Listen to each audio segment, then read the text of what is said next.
Infinity. The story that I've often been told, that the way to a man's heart is through his stomach.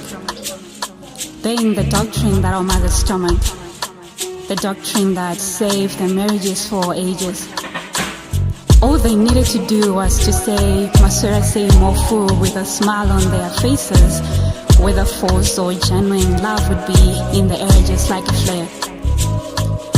And I just like to assume that the air must have been choking because the love never did seem to last, but it would always ignite when she would go down on her knees 7 foot.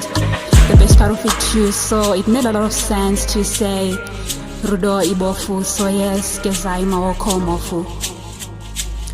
On this day, love is still blind. Too blind actually, because everybody is making it a habit of falling aimlessly for anybody. We call it mujolo.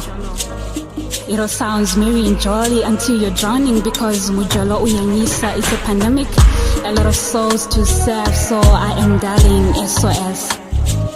The way to a man's heart was through his stomach. Our fathers must have been food lovers, no wonder why the big bellies always came with a marriage. But for any man born after the year 2000, it's like they've been reading the Bible wrong, especially that verse which says, men shall not live on bread alone, so they tend to feed on women and keep a community of them.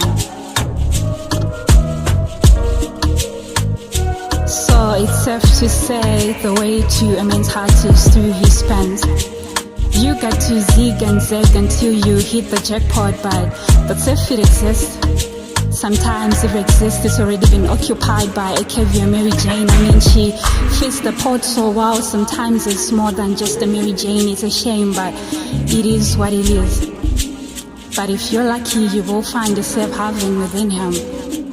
But most of us aren't really lucky. You see, you will crash for him, give yourself to him until you crash into pieces.